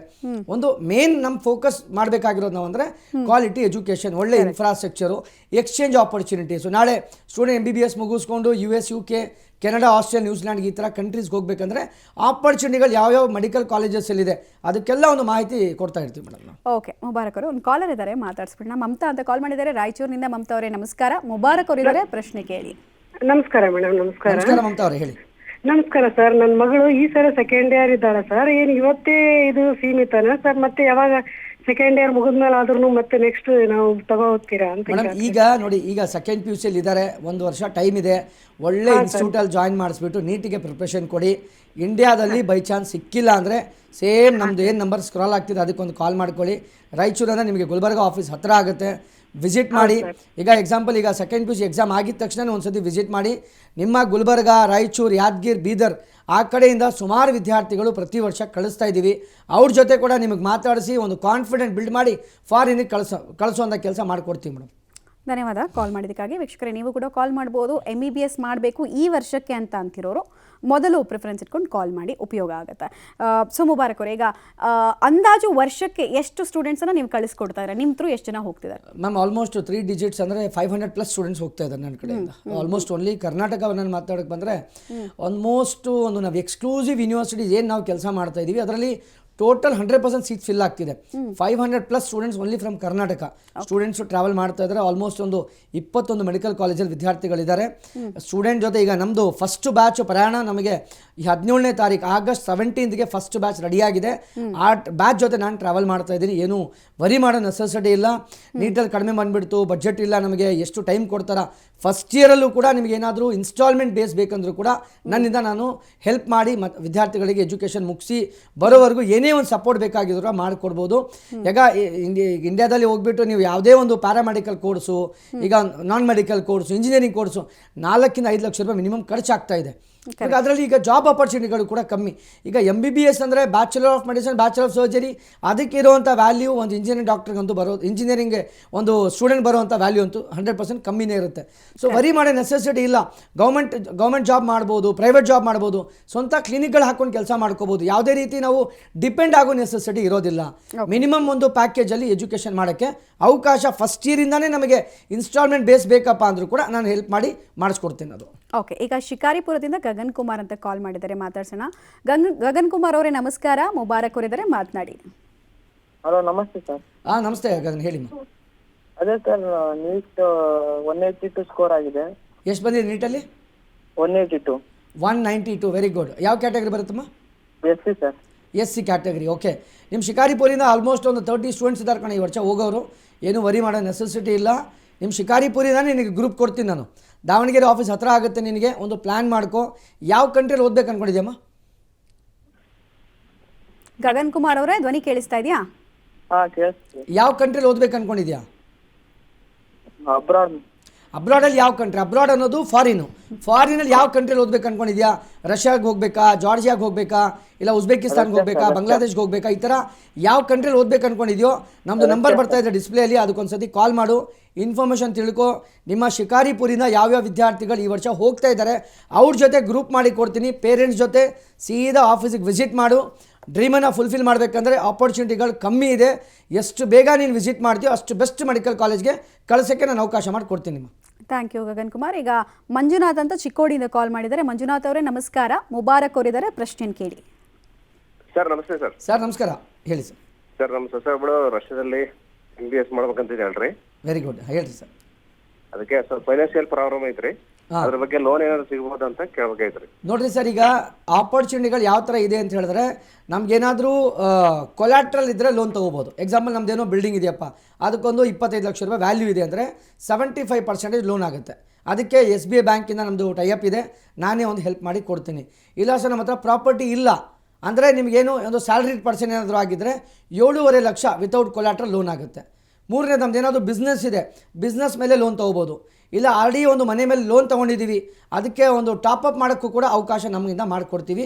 ಒಂದು ಸರ್ ಮಿನಿಮಮ್ ಒಂದು 4 ಇಂದ 5 ಲಕ್ಷ ರೂಪಾಯಿ ಬಜೆಟ್ ರೆಡಿ ಮಾಡ್ಕೊಳ್ಳಿ ಸರ್. ಈ ವರ್ಷ ಎಲ್ಲಾದರೂ ಒಂದು ಸಾಲನೋ ಏನೋ ಒಂದು ಮಾಡಿ ಹ್ಯಾಂಡ್ ಲೋನ್ ತೊಗೊಂಡು ಕೂಡ ನೀವು ಕಳಿಸ್ಬೇಕಂದ್ರೂ ಕೂಡ ಒಂದು ಆಪರ್ಚುನಿಟಿನ ಕ್ರಿಯೇಟ್ ಮಾಡಿ ಕೊಡ್ತೀನಿ. ನಿಮ್ಮ ಚಿಕ್ಕೋಡಿಯಿಂದ ಕೂಡ ಈ ವರ್ಷ ಸ್ಟೂಡೆಂಟ್ಸ್ ಇದ್ದಾರೆ. ಬಳ್ಳಾರಿಯಲ್ಲಿ ಕೂಡ ಇವತ್ತು ಸ್ಪಾಟ್ ಸೆಮಿನಾರ್ ನಡೀತಿದೆ, ಮತ್ತು ಬೆಳಗಾಮಲ್ಲಿ ಸ್ಪಾಟ್ ಸೆಮಿನಾರ್ ನಡೀತಿದೆ. ಹತ್ತಿರ ಏನಾದರೂ ಆಗಂಗಿದ್ರೆ ಡೈರೆಕ್ಟಾಗಿ ಕಾಲ್ ಮಾಡ್ಕೊಂಡು ವಿಸಿಟ್ ಮಾಡಿ, ಇನ್ಫಾರ್ಮೇಷನ್ ತಿಳ್ಕೊಳ್ಳಿ. ಯಾಕಂದರೆ 1 to 1 ಕೂತ್ಕೊಂಡ ಮೇಲೆ ಒಂದು ಇನ್ಫಾರ್ಮೇಷನ್ ಜಾಸ್ತಿ ಅರ್ಥ ಆಗುತ್ತೆ. ನಿಮ್ಮ ಚಿಕ್ಕೋಡಿಯಿಂದ ಈ ವರ್ಷ ಯಾವ ಸ್ಟೂಡೆಂಟ್ ಹೋಗ್ತಾ ಇದ್ದಾರೆ ಅದಕ್ಕೂ ಕೂಡ ಒಂದು ಹೆಲ್ಪ್ ಮಾಡಿ ಕೊಡ್ಬೋದು ಸರ್. ಧನ್ಯವಾದ ಕಾಲ್ ಮಾಡಿದ್ದಕ್ಕಾಗಿ. ಇನ್ನು ಮುಬಾರಕ್ ಅವರಿಗೆ ಅಡ್ಮಿಷನ್ ಪ್ರಾಸೆಸ್ ಬಗ್ಗೆನೇ ಮಾತಾಡೋಣ ನಾವು, ಬಿಕಾಸ್ ತುಂಬ ಜನಕ್ಕೆ ಅದೇ ಕುತೂಹಲ ಇರೋದು. ಸೊ ಇವತ್ತೇ ಅಡ್ಮಿಷನ್ ತೊಗೊಳ್ಬೇಕು ಅಂತಿರೋರು, ನೀವು ಹೇಳ್ತಾ ಇದ್ರಿ ಒಂದು ಆಧಾರ್ ಕಾರ್ಡು, ಜೆರಾಕ್ಸ್ ಕಾಪಿ ಎಲ್ಲ ತಂದರೆ ಆಗತ್ತೆ ಅಂತ ಹೇಳಿ, ಅಲ್ಲೇನಾದರೂ ಟೆಸ್ಟ್ಗಳನ್ನು ಕೊಡಬೇಕಾಗತ್ತಾ ವಿದೇಶದ ಯೂನಿವರ್ಸಿಟಿಗಳ ಜೊತೆಗೆ, ಹೇಗೆ ಅಂತ? Ma'am, as per like example ನಾನು ರಷ್ಯಾಗೆ ಹೋಗ್ತೀನಿ ಅಂದರೆ ಯಾವುದೇ ರೀತಿ ಎಂಟ್ರೆನ್ಸ್ ಎಕ್ಸಾಮ್ಸ್ ಇರೋದಿಲ್ಲ. ಜಸ್ಟ್ ಒಂದು ಕಮ್ಯುನಿಕೇಷನ್ ಸ್ಕಿಲ್ ಚೆಕ್ ಮಾಡೋಕ್ಕೆ ಒಂದು ಇಂಟರ್ವ್ಯೂ ಅಂತ ಒಂದು ತಗೊತಾರೆ. ಈಗ ಸ್ಟೂಡೆಂಟು ಕ್ವಾಲಿಫಿಕೇಷನ್ ಯಾವ ಥರ ಇದೆ, ಇವನು ಕಮ್ಯುನಿಕೇಟ್ ಮಾಡ್ತಾ ಇದ್ದಾನೆ ಸ್ಟೂಡೆಂಟು, ಇವನಿಗೆ ಗೊತ್ತಾಗುತ್ತಾ? ಯಾಕಂದರೆ ಒಂದು ಬಯೋ ಬಗ್ಗೆ 4 ಕ್ವಶನ್ಸ್ ಕೇಳ್ತಾರೆ, ಸೆಲ್ಫ್ ಇಂಟ್ರೊಡಕ್ಷನ್ ಕೇಳ್ತಾರೆ, ಫಾದರ್ ಏನು ಮಾಡ್ತಾರೆ, ನಾಳೆ ನಿನಗೆ ಹೆಲ್ಪ್ ಯಾರು ಮಾಡ್ತಾರೆ, MBBS ಓದಬೇಕಾದ್ರೆ ಏನೇನೆಲ್ಲ ಆಪ್ಷನ್ಸ್ ಬೇಕಾಗುತ್ತೆ, ಫಂಡ್ ಯಾರು ನಿನಗೆ ಸ್ಪಾನ್ಸರ್ ಮಾಡ್ತಾರೆ, ಒಂದು ಬೇಸಿಕ್ ಕ್ವಶನ್ಸ್ ಇರುತ್ತೆ. ಮತ್ತೆ ಈಗ ರಿಮೈನಿಂಗ್ ಯಾವುದೇ ರೀತಿ ಒಂದು ಎಂಟ್ರೆನ್ಸ್ ಎಕ್ಸಾಮ್ಸ್ ಮಾಡಿಸೋದು, ಫೇಲ್ ಮಾಡಿಸೋದು, ಬೇರೆ ಆ ಥರ ಆಪ್ಷನ್ಸ್ ಇರೋದಿಲ್ಲ. ಒಂದು ಮಿನಿಮಮ್ ಅಂದ್ರೂ ಕೂಡ ಒಂದು ಜಸ್ಟ್ ಒಂದು ಬೇಸಿಕ್ ಇಂಟರ್ವ್ಯೂ ಇರುತ್ತೆ, ಅದಕ್ಕೆ ನಾವೇ ಹೆಲ್ಪ್ ಮಾಡಿ ಕೊಡ್ತೀವಿ ಮೇಡಮ್. ಓಕೆ, ಒಬ್ರು ಕಾಲರ್ ಇದ್ದಾರೆ, ಮಾತಾಡ್ಸೋಣ. ಗೌರಿಬಿದನೂರಿಂದ ಮಂಜುನಾಥ್ ಅಂತ ಕಾಲ್ ಮಾಡಿದ್ದಾರೆ. ಮಂಜುನಾಥ್ ಅವರೇ ನಮಸ್ಕಾರ. ಮುಬಾರಕ್ ಅವರಿದ್ದಾರೆ, ಪ್ರಶ್ನೆ ಕೇಳಿ. ನಮಸ್ಕಾರ ಸರ್ ನಮಸ್ಕಾರ ಸರ್. ನಮಸ್ಕಾರ, ಹೇಳಿ ಸರ್. ನಮ್ಮೊಂದು 285 ಬಂದಿದೆ ಈಗ. ಸರ್ ವಾಯ್ಸ್ ಬ್ರೇಕ್ ಆಗ್ತಿದೆ, ಏನು ಹೇಳಿದ್ರೆ? ಮಾರ್ಕ್ಸ್ 285 ಬಂದಿದೆ ಈಗ. ಓಕೆ, ಹಾಂ. ಅಕಸ್ಮಾತ್ ಕಂಪ್ಲೀಟ್ ಮತ್ತೆ ಇಲ್ಲಿ ಬಂದಿದೆ. ಎಕ್ಸಿಟ್ ಎಕ್ಸಾಮ್ ಬರಿಬೇಕಾಗತ್ತೆ. ಈಗ ನೀವು ಭಾರತದಲ್ಲಿ ಸ್ಟಡಿ ಮಾಡಿದ್ರು ಇಲ್ಲ ನೀವು ವಿದೇಶದಲ್ಲಿ ಸ್ಟಡಿ ಮಾಡಿದ್ರು ಕೂಡ ನೆಕ್ಸ್ಟ್ ಎಕ್ಸಾಮ್ ಅನ್ನೋದು ಇವಾಗ ಮ್ಯಾಂಡೇಟ್ರಿ ಮಾಡ್ತಾ ಇದ್ದಾರೆ. FMGಯನ್ನು ರಿಮೂವ್ ಮಾಡಿ ನೆಕ್ಸ್ಟ್ ಎಕ್ಸಾಮನ್ನು ಮ್ಯಾಂಡೇಟ್ರಿ ಮಾಡ್ತಾ ಇದ್ದಾರೆ. ಸೊ ಅದಕ್ಕೋಸ್ಕರ 300 ಮಾರ್ಕ್ಸಲ್ಲಿ 150 ತಗೊಳ್ಳೇಬೇಕು. ಈಗ ತಾವು ಮಂಜುನಾಥ್ ಅವರೇ ಗೌರಿಬಿದನೂರು ಅಂತ ಹೇಳ್ತಾ ಇದ್ದೀರಾ. ಗೌರಿಬಿದನೂರು ನಿಮ್ಮ ಹಿಂದೂಪುರ ಆ ಕಡೆಯಿಂದ ಸ್ಟೂಡೆಂಟ್ಸ್ ಆಲ್ರೆಡಿ ಇದ್ದಾರೆ, ಈ ವರ್ಷವೇ ಹೋಗ್ತಾ ಇದ್ದಾರೆ. ಗರ್ಲ್ಸ್ ಸ್ಟೂಡೆಂಟ್ ಇದ್ದಾರೆ, ಏನು ಭಯ ಪಡೋ ನೆಸೆಸಿಟಿ ಇಲ್ಲ. ನೀಟ್ ಮುಖಾಂತರ ನೀವು ಎಲಿಜಿಬಲು ಇದ್ದೀರಾ, ಫಾರಿನ್ಗೂ ಹೋಗಿ MBBS ಮುಗಿಸ್ಕೊಂಡು ಬರ್ಬೋದು. ಯಾವುದೇ ಒಂದು ಆಪ್ಷನ್ ಬೇಕಾಗಿದ್ರು ಕೂಡ ನಮ್ಮ ಕಡೆ ಹೆಲ್ಪ್ ಮಾಡಿ ಕೊಡ್ತೀವಿ ಸರ್. ಧನ್ಯವಾದ ಕಾಲ್ ಮಾಡಿದ್ದಕ್ಕಾಗಿ. ಮುಬಾರಕ್ ಅವರೇ, ನೆಕ್ಸ್ಟು ಪ್ರಶ್ನೆ ಇರೋದು ನನಗೆ ಈಗ ಸಿಲೆಬಸ್ ವಿಚಾರದಲ್ಲಿ. ಇಂಡಿಯನ್ ಸಿಲೆಬಸ್ಸು ನಾವು ಜಾಸ್ತಿ ಯಾವಾಗಲೂ ಅಷ್ಟೇ, ನಮ್ಮದು ಲಾಸ್ಟ್ ಒಂದು 30 ಇಯರ್ಸಲ್ಲಿ ಕೂಡ ನಾವು ಥಿಯರಿಗೆ ಜಾಸ್ತಿ ಕಾನ್ಸಂಟ್ರೇಷನ್ ಮಾಡ್ತೀವಿ, ಹೌದು, ಪ್ರಾಕ್ಟಿಕಲ್ಗೆಲ್ಲ. ಬಟ್ ಫಾರಿನಲ್ಲಿ ಹಂಗಲ್ಲ, ಬ್ರಿಟಿಷ್ ಕರಿಕ್ಯುಲಮ್ ಸೇರಿದಂತೆ ಎಲ್ಲ ಕಡೆ. ಸೊ ಅದು ಹೆಂಗೆ ಕಾಪಪ್ ಮಾಡ್ತಾರೆ ವಿದ್ಯಾರ್ಥಿಗಳು? ಮ್ಯಾಮ್ ನೋಡಿ, ಈಗ ಇಡೀ ಜಗತ್ತಲ್ಲಿ ಇರೋದು 2 ಟೈಪ್ಸ್ ಆಫ್ ಎಜುಕೇಷನ್ ಇರೋದು. ಒಂದು ನಮ್ಮ ಏಷ್ಯಾದಲ್ಲಿ ಮಾತಾಡೋಕೆ ಬಂದರೆ ಇಂಡಿಯಾ, ಶ್ರೀಲಂಕಾ, ಬಾಂಗ್ಲಾದೇಶ್, ನೇಪಾಲ್, ಚೈನಾ, ಈ 5 ಕಂಟ್ರಿಯಲ್ಲಿ ಬ್ರಿಟಿಷ್ ಪ್ಯಾಟರ್ನ್ ಅನ್ನು ಫಾಲೋ ಮಾಡ್ತಾರೆ. ಅದು ಬಿಟ್ಟು ನಾವು ಎಲ್ಲೇ ಹೋದ್ರೂ ಕೂಡ ಅವ್ರು ಫಾಲೋ ಮಾಡೋದೇ ಅಮೆರಿಕನ್ ಸಿಸ್ಟಮ್. ಈಗ ನಮ್ಮ ಭಾರತದಲ್ಲಿ ಏನಿದೆ, ಡಾಕ್ಟರ್ಸ್ ಕಮ್ಮಿ ಇರೋದ್ರಿಂದ ಯಾವುದೇ ಒಂದು ಮೆಡಿಕಲ್ ಕಾಲೇಜ್ ಹೋದ್ರು ಕೂಡ 100 ಇಂದ 150 ಸ್ಟೂಡೆಂಟ್ ಒಂದೊಂದು ಬ್ಯಾಚ್ ಅಲ್ಲಿ ಕೂತ್ಕೊಂಡು ಸ್ಟಡಿ ಮಾಡ್ತಾರೆ. ಫಾರಿನಲ್ಲಿ ಯಾವ ಥರ ಇರುತ್ತೆ, ಸೆಕ್ಷನ್ ವೈಸ್ ಎವ್ರಿ 12 to 15 ಸ್ಟೂಡೆಂಟ್ಸ್ಗೆ ಒಂದು ಬ್ಯಾಚ್ ಅನ್ನ ಕಂಡಕ್ಟ್ ಮಾಡಿಸ್ತಾರೆ. ಸೊ ಅದಕ್ಕೋಸ್ಕರ ಡಿಫ್ರೆನ್ಸ್ ಅನ್ನೋದು ಏನು ಬರೋದಿಲ್ಲ. ಥಿಯರಿ, ಪ್ರಾಕ್ಟಿಕಲ್, ಯಾಕಂದ್ರೆ ಟೋಟಲ್ MBBS ಅಲ್ಲಿ ಬರುವಂಥ 19 ಸಬ್ಜೆಕ್ಟಲ್ಲೂ ಕೂಡ ಸ್ಟೂಡೆಂಟು ಬ್ರಿಲಿಯಂಟ್ ಆಗಿ ಬರಬೇಕಾಗತ್ತೆ.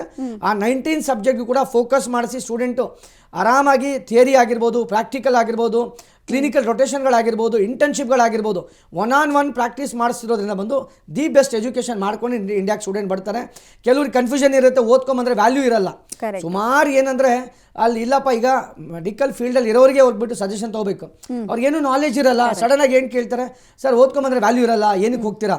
ಇವತ್ತು ಸಾಕಷ್ಟು ವಿದ್ಯಾರ್ಥಿಗಳು ಒಳ್ಳೆ ನೀವು ಟಾಪ್ ಹಾಸ್ಪಿಟಲ್ಸಲ್ಲಿ ನೋಡಿ, ಸ್ಟೂಡೆಂಟು MBBS ಮುಗಿಸ್ಕೊಂಡು FRCS MRCS ಮಾಡಿ ಬಂದು ಟಾಪ್ ಒಂದು ಪೊಸಿಷನಲ್ಲಿ ಕೂತ್ಕೊಂಡು ಇವತ್ತು ಕೆಲಸ ಮಾಡ್ತಾ ಇದ್ದಾರೆ. ಸೊ ಅದಕ್ಕೋಸ್ಕರ ನೀವು ಕೂಡ ಧೈರ್ಯ ಮಾಡಿ, ಇನ್ಫಾರ್ಮೇಷನ್ ಗೊತ್ತಾಗ್ತಾ ಇಲ್ಲ, ಯಾವ ಥರಪ್ಪ ಯಾವ ಮೆಡಿಕಲ್ ಕಾಲೇಜ್ ಕಳಿಸ್ಬೇಕು, ಯಾಕಂದ್ರೆ ಎಕ್ಸ್ಪರ್ಟ್ ಜೊತೆ ನೀವು ಮಾತಾಡಿಲ್ಲ ಅಂದರೆ ನಿಮಗೆ ಕ್ಲಾರಿಟಿ ಸಿಗೋದಿಲ್ಲ ಸರ್. ಸೊ ಅದಕ್ಕೋಸ್ಕರ ಆಸ್ ಸೂನ್ ಆಸ್ ಪಾಸಿಬಲ್ ಕಾಲ್ ಮಾಡಿ ಇನ್ಫಾರ್ಮೇಷನ್ ಪಡಿಬಹುದು. ಚಿಂತಾಮಣಿಯಿಂದ ವೆಂಕಟರಮಣಪ್ಪ ಅನ್ನೋರು ಕಾಲ್ ಮಾಡಿದ್ದಾರೆ. ನಮಸ್ಕಾರ ವೆಂಕಟರಮಣಪ್ಪ ಅವರೇ, ಮುಬಾರಕ್ ಅವರಿದ್ದಾರೆ, ಪ್ರಶ್ನೆ ಕೇಳಿ. ನಮಸ್ತೆ ಮೇಡಮ್. ನಮಸ್ಕಾರ ವೆಂಕಟ ಅವ್ರಿ, ಹೇಳಿ. ನಮಸ್ಕಾರ. ನಮಗೆ 365 ಮಾರ್ಕ್ಸ್ ಬಂದಿದೆ ಸರ್. 365 ಸರ್. 365 ಬಂದಿದೆಯಾ? ಓಕೆ. 365 ಯಾವ ಕ್ಯಾಟಗರಿ ಬರುತ್ತೆ ಸರ್ ನಿಮ್ಮದು? OBC category. ಈಗ ಪೇಮೆಂಟ್ ಸೀಟ್ ತಗೋಬೇಕಂದ್ರೆ ಕಷ್ಟ ಇದೆ. ಚಿಂತಾಮಣಿ ಅಂತ ಇದ್ದೀರಾ, ಚಿಂತಾಮಣಿ, ಹೊಸಕೋಟೆ, ಕೋಲಾರ, ಮುಳಬಾಗಲ್ ಸುಮಾರು ಸ್ಟೂಡೆಂಟ್ಸ್ ಇದ್ದಾರೆ. ಮೊನ್ನೆ ಕೂಡ ಅಡ್ಮಿಷನ್ ಆಯಿತು, ಒಂದು ಗ್ರೂಪಲ್ಲೇ ಬಂದು ಒಂದು 7-8 ಜನ ಮೊನ್ನೆ ಚಿಂತಾಮಣಿ ಆ ಕಡೆಯಿಂದ ಅಡ್ಮಿಷನ್ ಮಾಡ್ಕೊಂಡು ಹೋಗಿದ್ದಾರೆ. ಏನು ವರಿ ಮಾಡೋ ನೆಸೆಸಿಟಿ ಇಲ್ಲ. ಇಲ್ಲಿ ನೀವು ಓದಬೇಕಂದ್ರೆ ಸರ್ ಪೇಮೆಂಟ್ ಸೀಟ್ಗೆ ಹೋಗಬೇಕು, ಯಾಕಂದರೆ ಫ್ರೀ ಸೀಟು ಚಾನ್ಸ್ ಇಲ್ಲ, ಯಾಕಂದರೆ ಮಾರ್ಕ್ಸ್ ಕಮ್ಮಿ ಇದೆ. ಯಾಕಂದರೆ ಪ್ರತಿ ವರ್ಷ ಕಟ್ ಆಫ್ ಜಾಸ್ತಿ ಆಗ್ತಿರೋದ್ರಿಂದ ಬಂದು ಡಿಫಿಕಲ್ಟೀಸ್ ಜಾಸ್ತಿ ಇದೆ. ಸೊ ಅದಕ್ಕೋಸ್ಕರ ಒಂದು ಮಿನಿಮಮ್ ಪ್ಯಾಕೇಜಲ್ಲಿ ಕೂಡ ನಿಮ್ಗೆ MBBS ಮಾಡಿಸ್ಕೊಡ್ತೀನಿ ಸರ್. ಈಗ ಡಿಸೈಡ್ ಮಾಡಿಕೊಂಡು, ಯಾಕಂದರೆ ಕೋಲಾರ ಅಂತ ಇದು ನಿಮಗೆ ಚಿಂತಾಮಣಿ ಅಂತ ಹೇಳ್ತಾ ಇದ್ದೀರಾ, ಒಂದು 2 hour ಜರ್ನಿ, ಸೀದಾ ಆಫೀಸಿಗೆ ಬನ್ನಿ. ಒಂದು 7 ಗಂಟೆವರೆಗೂ ಕೂಡ ಇವತ್ತು ಸ್ಪಾಟ್ ಸೆಮಿನಾರ್ ನಡೀತಿದೆ. ಸ್ಟೂಡೆಂಟ್ ಸಮೇತ ಬನ್ನಿ. ನಿಮಗೆ ನಿಯರ್ ಬೈ ಇರುವಂಥ ವಿದ್ಯಾರ್ಥಿಗಳ ಒಂದು ಕಾಂಟ್ಯಾಕ್ಟ್ ನಂಬರ್ ಕೊಡ್ತೀನಿ, ಮಾತಾಡಿ ಇನ್ಫಾರ್ಮೇಷನ್ ತಿಳ್ಕೊಡಿ. ಸೀದಾ ಆಫೀಸಿಗೆ ಬಂದರೆ ನಿಮ್ಮ ಡ್ರೀಮನ್ನು ಫುಲ್ಫಿಲ್ ಮಾಡೋಕ್ಕೆ ಒಂದು ಅವಕಾಶ ಡಾಕ್ಟರ್ ನಿಮ್ಸಿಂದ ಮಾಡಿಕೊಡ್ತೀವಿ ಸರ್. ಧನ್ಯವಾದ ಕಾಲ್ ಮಾಡಿದ್ದಕ್ಕಾಗಿ. ಚಂದ್ರಶೇಖರ್ ಅಂತ ಕಾಲ್ ಮಾಡಿದರೆ, ಚಂದ್ರಶೇಖರ್ ಅವರೇ ನಮಸ್ಕಾರ. ಮುಬಾರಕ್ ಅವರಿದ್ದಾರೆ, ಮಾತನಾಡಿ. ಇದು ಟಿವಿಗೆ ಬಂತ? ನಮಸ್ತೆ, ಹೇಳಿ ಸರ್. ನಮಸ್ತೆ ಸರ್. ನಮಸ್ತೆ. ನನ್ನ ಮಗ ಇದ್ದಾನೆ ಸರ್, ಅವ 2 ವರ್ಷ ಆಯ್ತು ನೀಟ್ ಬರ್ದು. 2,000 ನೀಟ್ ಬರ್ತಿದ್ದಾರಾ? ಓಕೆ. ಎಷ್ಟು ಬಂದಿತ್ತು ಸರ್ ನೀಟಲ್ಲಿ ಮಾರ್ಕ್ಸು? ನೀಟಲ್ಲಿ ಒಂದ್ಸರಿ 400 ಚಿಲ್ಲರೆ ಬಂದಿದೆ. ಓಕೆ. ಈ ಸತಿ ಎಷ್ಟು ಬಂದಿದೆ ಸರ್? ಈ ಸರ್ತಿ ಅಲ್ಲ, ಅದು 2 ವರ್ಷ ಆಯ್ತು, ಒಂದು ಮುಗ್ದಿದೆ. ಈಗ ಬೆಂಗಳೂರಲ್ಲಿ ಇದ್ದಾನೆ, ಬಯೋಟೆಕ್ ಮಾಡ್ತಾ ಇದ್ದಾನೆ. ಓಕೆ. ಹಾಂ. ಈಗ ಫಾರಿನಲ್ಲೇ ನೀವು ಎಜುಕೇಶನ್ ಮಾಡ್ತೀವಿ ಅಂತ ಹೇಳ್ತೀರಲ್ಲ? ಕರೆಕ್ಟು. ಈಗ 2 ವರ್ಷ ಆದವರಿಗೆ ಅದು ಆಗ್ತದೆ ಸರ್. ಇನ್ನು ಮುಗ್ದ ಸರ್, ಒಂದು ಸತಿ ನೀಟ್ ಬರೆದ್ರೆ, ಎಕ್ಸಾಂಪಲ್ ನಾನು 2 ವರ್ಷ ಮುಂಚೆ ನಾನು ನೀಟ್ ಬರೆದಿದ್ರು ಕೂಡ ನನಗೆ 3 ವರ್ಷ ವ್ಯಾಲಿಡಿಟಿ ಇರುತ್ತೆ. ಎಕ್ಸಾಂಪಲ್ ನಾನು 23 ಬರೆದಿದ್ರೆ 23, 24, 25 3 ವರ್ಷ ವ್ಯಾಲಿಡ್ ಇರುತ್ತೆ ಒಂದು ಸತಿ ನೀಟ್ ಬರೆದ್ರೆ. ಇಂಡಿಯಾದಲ್ಲಿ ತಗೋಬೇಕಾದ್ರೆ ಮಾತ್ರ ಒಂದೇ ವರ್ಷ ವ್ಯಾಲಿಡು, ಬಟ್ ಫಾರಿನ್ಗೆ ಹೋಗಬೇಕಾದ್ರೆ 3 ವರ್ಷ ವ್ಯಾಲಿಡ್ ಇರುತ್ತೆ. ಸ್ಟೂಡೆಂಟ್ಗೆ ಒಂದು ಮಿನಿಮಮ್ ಜಸ್ಟ್ ಎಲಿಜಿಬಲ್ ಆಗಿದ್ರೆ ಸಾಕು. 2023 ಎಲಿಜಿಬಲ್ ಮಾರ್ಕ್ಸ್ ಬಂದಿದ್ದರೆ ನಿಮ್ಮ ಕ್ಯಾಟಗರಿ ಪ್ರಕಾರ ಆ ಒಂದು ನೀಟ್ ಬೇಸ್ಡ್ ಮೇಲೆ ಫಾರಿನ್ಗೆ ಹೋಗಿ MBBS ಮಾಡ್ಕೊಂಡು ಬರ್ಬೋದು ಸರ್. ಧನ್ಯವಾದ ಕಾಲ್ ಮಾಡಿದ್ದಕ್ಕಾಗಿ. ಹೆಚ್ಚಿನ ಮಾಹಿತಿಗಾಗಿ ಸ್ಕ್ರೀನ್ ಮೇಲೆ ಡಿಸ್ಪ್ಲೇ ಆಗ್ತಾ ಇದೆಯಲ್ಲ, ಆ ನಂಬರ್ಗೆ ಕಾಲ್ ಮಾಡಿ ಚಂದ್ರಶೇಖರ್ ಅವರೇ. ಇನ್ನು ಮುಬಾರಕ್ ಅವರೇ, ನೆಕ್ಸ್ಟ್ ಪ್ರಶ್ನೆ ಇರೋದಂದ್ರೆ, ಈಗ ಅಲ್ಲಿ ಎಜುಕೇಷನ್ ಮುಗಿಸ್ಕೊಳ್ತಾರೆ, ಇಲ್ಲಿಗೆ ಬಂದಮೇಲೆ ಎಕ್ಸಾಮ್ ಇರುತ್ತೆ ಅಂತ ನೀವು ಹೇಳ್ತಾ ಇದ್ರಿ. ಸೊ ಅದೇನು ತುಂಬ ಟಫ್ ಇರುತ್ತಾ, ಹೇಗಿರುತ್ತೆ ಅಂತ ಅದೊಂದು ಭಯ ಕೂಡ ಇರುತ್ತೆ. ಅಲ್ಲಿಗೆ ಹೋಗ್ತಾರೆ, ಬರ್ತಾರೆ, ಮತ್ತೆ ಎಕ್ಸಾಮ್ ಬರೀಬೇಕಾ ಅಂತ. ಮ್ಯಾಮ್ ಈಗ ನೋಡಿ, ಅದು actually it is A good thing. ನಾನೇನು ಹೇಳ್ತೀನಿ ಅಂದರೆ, ಈಗ ಸ್ಟೂಡೆಂಟ್ ಎಕ್ಸಾಮ್ ಬರೀಲೇಬೇಕು. ಅವರು ಚೆನ್ನಾಗಿ ಓದ್ಬಿಟ್ಟು ಬಂದಿದ್ದಾರಾ ಇಲ್ಲ ಟೈಮ್ ಪಾಸ್ ಮಾಡಿ ಬಂದಿದ್ದಾರಾ ಅಂತ ಗೊತ್ತಾಗಬೇಕಲ್ಲ ಮ್ಯಾಮ್. ನಾಳೆ ಒಂದು ರೆಸ್ಪಾನ್ಸಿಬಿಲಿಟಿ ಇರುವಂಥ ಒಂದು ಸಬ್ಜೆಕ್ಟ್ ಇದು. ಇಟ್ ಇಸ್ ನಾಟ್ ಲೈಕ್ ಒಂದು ಇಂಜಿನಿಯರಿಂಗ್ ಅಲ್ಲಪ್ಪ ಏನೋ ಮಗಪ್ ಮಾಡ್ದ ಓದ್ಕೊಂಡ ಅಂತ. ಯಾಕಂದರೆ ಒಂದು ಜೀವ ಒಂದು ಆ್ಯಕ್ಚುಲಿ ಒಂದು ಹ್ಯೂಮನ್ ಒಂದು ಏನೇ ಒಂದು ದೇವರಾದ್ಮೇಲೆ ನೀವೇ ಅಂತ ಡಾಕ್ಟ್ರಿಗೆ ಅಂತ ನಾವು ಹೇಳ್ತೀವಿ ಅಂದರೆ, ಆ ಪದ ನಾವು ಯೂಸ್ ಮಾಡಬೇಕಂದ್ರೆ he should be A best doctor. But ಅದಕ್ಕೆ ಏನು ಮಾಡ್ತೀವಿ, ಸ್ಟೂಡೆಂಟ್ಗೆ 4 ವರ್ಷ 8 ಸೆಮಿಸ್ಟರ್ ಮುಗಿದಾದ್ಮೇಲೆ 9ನೇ ಸೆಮಿಸ್ಟರ್ ಯಾವತ್ತು ಎನ್ರೋಲ್ಮೆಂಟ್ ಆಗ್ತಾನೋ ಆವತ್ತಿಂದ ಅವ್ನ ಜರ್ನಿ ಸ್ಟಾರ್ಟ್. ಎಕ್ಸಾಮ್ಗೆ coaching almost 5th year clinical rotation ಯಾವಾಗ ಸ್ಟಾರ್ಟ್ ಆಗುತ್ತೆ ಅಲ್ಲಿಂದಾನೇ ಕೋಚಿಂಗ್ ಕೊಡ್ತಾ ಬರ್ತೀನಿ. ಎವ್ರಿ ಡೇ 2 ಅವರ್ ಕ್ಲಾಸ್ ಇರುತ್ತೆ. 7ರಿಂದ 8, 8ರಿಂದ 9 ಡೈಲಿ 2 ಅವರ್ ಕ್ಲಾಸ್ ಇರುತ್ತೆ. ಸ್ವಲ್ಪ ಓದ್ಕೊಂಡು ಬರ್ತಾರೆ. ತಿಂಗಳಿಗೆ 15 ಮಾರ್ಕ್ಸ್ಗೆ ಕೋಚಿಂಗ್ ಇರುತ್ತೆ. 15 ಮಾರ್ಕ್ಸ್ ಪರ್ ಮಂತು. 10 ಮಂತ್ಗೆ ಏನಾಗುತ್ತೆ 150 ಮಾರ್ಕ್ಸು. ನಮ್ಮ ಸರ್ಕಾರಕ್ಕೆ ಬೇಕಾಗಿರೋದೇ 150 ಮಾರ್ಕ್ಸು. ಅದು 5th ಇಯರಲ್ಲೇ ರೆಡಿ ಮಾಡಿಸ್ತೀನಿ ನಾನು. ಮತ್ತೆ 6th ಇಯರಿಗೆ ಬರ್ತಾರೆ ಸ್ಟೂಡೆಂಟು. ಇಂಟರ್ನ್ಶಿಪ್ ಅಂದರೆ ಏನು, ಸೆಲ್ಫ್ ಪ್ರಾಕ್ಟೀಸ್ ಅಂದರೆ ಪೇಷನ್ಸ್ಗೆ ಡೈರೆಕ್ಟಾಗಿ ಕಮ್ಯುನಿಕೇಟ್ ಮಾಡ್ತಾರೆ. ಡ್ಯೂಟಿ ಟೈಮ್ ಏನಿರುತ್ತೆ, ಬೆಳಿಗ್ಗೆ 7ರಿಂದ ಮಧ್ಯಾಹ್ನ 3 ಗಂಟೆಗೆ ಡ್ಯೂಟಿ ಮುಗಿದೋಗುತ್ತೆ. ಅದಾದಮೇಲೆ ಮತ್ತೆ ಸಾಯಂಕಾಲ ಎಕ್ಸಾಮ್ಗೆ ಕೋಚಿಂಗು 7ರಿಂದ 8, 8ರಿಂದ 9. ಈ ಒಂದು ಎಕ್ಸಾಮು 5th ಇಯರಲ್ಲಿ 10 ಮಂತು, 6th ಇಯರಲ್ಲಿ 10 ಮಂತು. ಸ್ಟೂಡೆಂಟು ಜುಲೈಗೆ ಮನೆಗೆ ಬಂದುಬಿಡ್ತಾನೆ, ಡಿಸೆಂಬರ್ಗೆ ಎಕ್ಸಾಮ್ ಇದೆ. 4 ತಿಂಗಳು ಗ್ಯಾಪು. ಮತ್ತೆ ಬೆಂಗಳೂರಲ್ಲಿ ಇರ್ತಾರೆ ಸ್ಟೂಡೆಂಟು. ಇಂಡಿಯಾದಲ್ಲೇ ಸ್ಟೂಡೆಂಟ್ಗಳಿಗೆ 4 ತಿಂಗಳು ಕೋಚಿಂಗನ್ನು ಪ್ರೊವೈಡ್ ಮಾಡ್ತೀವಿ. ಈ 24 ಮಂತು ಈಗ ಪೇರೆಂಟ್ಸ್ಗಳಿಗೆ ಬೇಕಾಗಿರೋದು ಡಿಗ್ರಿ. ಅವನು 5 ವರ್ಷ ಏನು ಮಾಡಿದೆ ಅವ್ರಿಗೆ ಏನು ಗೊತ್ತಾಗಲ್ಲ. ಅವ್ರಿಗೆ ಗೊತ್ತಾಗೋದು ಏನಂದರೆ ಡಿಗ್ರಿ ಇಂಡಿಯಾಗೆ ಬಂದ ಮೇಲೆ ಡಿಗ್ರಿ ಕೊಟ್ರಾ ಇಲ್ವಾ. ಅದಕ್ಕೋಸ್ಕರ ಈಗ ಅಗ್ರಿಕಲ್ಚರ್ ಫ್ಯಾಮಿಲಿ ಆಗಿರಲಿ, ಒಳ್ಳೆ ಬಿಸ್ನೆಸ್ ಮ್ಯಾನ್ ಆಗಿದ್ರು ಕೂಡ ತಲೆಯಲ್ಲಿ ಒಂದು ಏನಿರುತ್ತೆ, 6 ವರ್ಷದಲ್ಲಿ ಇವನು ಬಂದು ಕೆಲಸಕ್ಕೆ ಜಾಯ್ನ್ ಆಗಿಬಿಡ್ಬೇಕು. ಅದು ಎಕ್ಸಾಮ್ ಮಾಡಿಲ್ಲ ಅದೆಲ್ಲ ಯಾರಿಗೂ ಬೇಕಾಗಿಲ್ಲ. ಅದಕ್ಕೋಸ್ಕರ ಡಾಕ್ಟರ್ ಡ್ರೀಮ್ಸು ಇನಿಷಿಯೇಟ್ ತಗೊಂಡು 4 ವರ್ಷ ಆದಮೇಲೆ 5th ಇಯರ್ ಮತ್ತು 6th ಇಯರಲ್ಲಿ ಟೋಟಲ್ ರೆಸ್ಪಾನ್ಸಿಬಿಲಿಟಿ ಎಕ್ಸಾಮ್ ಬರೆಯೋದಕ್ಕೆ ಅವಕಾಶ ಕೂಡ ನಾವೇ ಮಾಡಿಕೊಡ್ತಾ ಇದ್ವಿ. ಈ ವರ್ಷದ್ದು 2025 ಅಕಾಡೆಮಿಕ್ಸ್ ಜೂನ್ ಮಂತದ್ದು ಬಂದಿದ್ದು ಎಕ್ಸಾಮ್ಸ್ ರಿಸಲ್ಟ್ ಏನಿದೆ, ಅರೌಂಡ್ 74% ರಿಸಲ್ಟ್ ಇದೆ ನಮ್ಮದು. ಸೊ ವರಿ ಮಾಡೋ ನೆಸೆಸಿಟಿ ಇಲ್ಲ. ಸ್ಟೂಡೆಂಟ್ ಈಗ ಇಂಡಿಯಾದಲ್ಲೂ ಕೂಡ ಓದಿದ್ರೆ ನೆಕ್ಸ್ಟ್ ಎಕ್ಸಾಮ್ ಬರೀಬೇಕಂತ ಮ್ಯಾಂಡೇಟ್ರಿ ಮಾಡ್ತಾ ಇದ್ದಾರೆ. ಈಗ ಲಕ್ಷಾಂತರ ರೂಪಾಯಿ ಕೊಟ್ಟು ಓದಿದ್ರು ಕೂಡ ಎಕ್ಸಾಮ್ ಮ್ಯಾಂಡೇಟ್ರಿ. ಸೊ ಅದಕ್ಕೋಸ್ಕರ ಇಲ್ಲಿ ಸಿಕ್ಕಿಲ್ಲ ಅಂದರೆ ಫಾರಿನ್ಗೆ ಹೋಗ್ಬೋದು, ಒಂದು ಒಳ್ಳೆ ಎಜುಕೇಷನನ್ನು ಮುಗಿಸ್ಕೋಬೋದು. ಮತ್ತೆ ಭಾರತಕ್ಕೆ ವಾಪಸ್ ಬಂದು ಲೈಸೆನ್ಸ್ ತಗೊಳ್ಳೋವರೆಗೂ KMC ಮತ್ತು NMC ಇಬ್ಬರು licence ಕೊಡೋವರೆಗೂ total hole and soul ಜವಾಬ್ದಾರಿ ಇರುತ್ತೆ. ವರಿ ಮಾಡೋ ಯಾವುದೇ ರೀತಿ ನೆಸೆಸಿಟಿ ಇರೋದಿಲ್ಲ. ಈಗ ಇನ್ನೊಂದು ಬೇಸಿಕ್ ಪ್ರಶ್ನೆ ನನಗೆ, ನಮ್ಮಲ್ಲಿ ಪಾಪ್ಯುಲೇಷನ್ ದೊಡ್ಡದಿದೆ, ಬಟ್ ಡಾಕ್ಟರ್ಸ್ ರೇಟ್ ನೋಡಿದಾಗ ತುಂಬ ಕಡಿಮೆ. It is because of the fees ಅಂತಲೇ ಒಂದು ಕಡೆಯಿಂದ ಮಾತು ಕೇಳಿ ಬರುತ್ತೆ. ಸೊ ನೀವು ಒಂದು ಗೋಲ್ಡನ್ ಆಪರ್ಚುನಿಟಿ ಕೊಡ್ತಾ ಇರೋದ್ರಿಂದ ಅದನ್ನು ಉಪಯೋಗ ಪಡಿಸ್ಕೊಳ್ಬೇಕಾದ್ರೆ 100 ಸಲ ಯೋಚನೆ ಮಾಡೋದು, ಸ್ಕಾಲರ್ಶಿಪ್ ಏನಾದರೂ ಇದೆಯಾ ಅನ್ನೋ ಒಂದು ಪ್ರಶ್ನೆ ಬರುತ್ತೆ. ಮ್ಯಾಮ್ ಈಗ ಇಂಡಿಯಾದಲ್ಲಿ ಹೈಯೆಸ್ಟ್ ಸೀಟ್ಸ್ ಇಲ್ಲ. ಯಾಕಂದರೆ 2286 ಪೇಷಂಟ್ಸ್ಗೆ ಒಂದು ಡಾಕ್ಟರ್ ನಮ್ಮ ಹತ್ರ ಇರೋದು. So we need A doctors. It is not like ನಮ್ಮ ಡಾಕ್ಟರ್ ಬೇಕಾಗಿಲ್ಲ ಅಂತ ಹೇಳ್ತಾ ಇಲ್ಲ. ಸೀಟ್ ನಮಗೆ ಇಂಡಿಯಾದಲ್ಲಿ ಸೀಟ್ ಬೇಕು. ಬಟ್ ಫಾರಿನಲ್ಲಿ ಯಾವುದೇ ಒಂದು ಮೆಡಿಕಲ್ ಕಾಲೇಜ್ಗೆ ಹೋಗ್ತೀರಾ ಅಂದರೆ ಅಲ್ಲಿ ಇರುವಂಥ ಗೌರ್ಮೆಂಟ್ ಫಂಡನ್ನು ಯೂಟಿಲೈಸ್ ಮಾಡೋಕ್ಕೆ ನಾನು ಮೋಟಿವೇಶನ್ ಮಾಡಿ ಕಳಿಸ್ತೀವಿ ಸ್ಟೂಡೆಂಟ್ಗೆ. ಈಗ ನಾನು ರೆಡಿಯಾಗಿದ್ದೀನಿ, ನನಗೆ 15 ಲಕ್ಷ ರೂಪಾಯಿ ಬಡ್ಜೆಟ್ ಇದೆ ನಂದು. ಬಟ್ ಫಾರಿನ್ಗೆ ಹೋದ ಮೇಲೆ ಸ್ಟೂಡೆಂಟ್ಗೆ ಸ್ಕಾಲರ್ಶಿಪ್ ಸ್ಕೀಮನ್ನು ತೊಗೋಬೇಕು. ಚೆನ್ನಾಗಿ ಓದಬೇಕು. ಒಂದು $500, $1000 ಒಂದು ಸೆಮಿಸ್ಟರ್ ನನಗೆ ಸಿಕ್ಕಿದ್ರೆ 75-80 ಸಾವಿರ ರೂಪಾಯಿ ಎವ್ರಿ 6 ಮಂತ್ ನನಗೆ ಸಿಗ್ತಿದೆ ಅಂದರೆ ವರ್ಷಕ್ಕೆ 1.5 ಲಕ್ಷ ರೂಪಾಯಿ ಆಯಿತು. ಅರ್ಧ ದುಡ್ಡಲ್ಲಿ MBBS ಮಾಡ್ಕೊಂಡು ಇಂಡಿಯಾಗೆ ಬರ್ಬೋದು ಸ್ಟೂಡೆಂಟ್. ಯಾಕಂದ್ರೆ ಅಲ್ಲಿರುವಂಥ ಗೌರ್ಮೆಂಟ್ ಫಂಡ್ ಸ್ಕೀಮ್ಸ್ ಇರೋದ್ರಿಂದ ಸ್ಟೂಡೆಂಟ್ಗಳಿಗೆ ಒಳ್ಳೆ ಅವಕಾಶಗಳಿರುತ್ತೆ.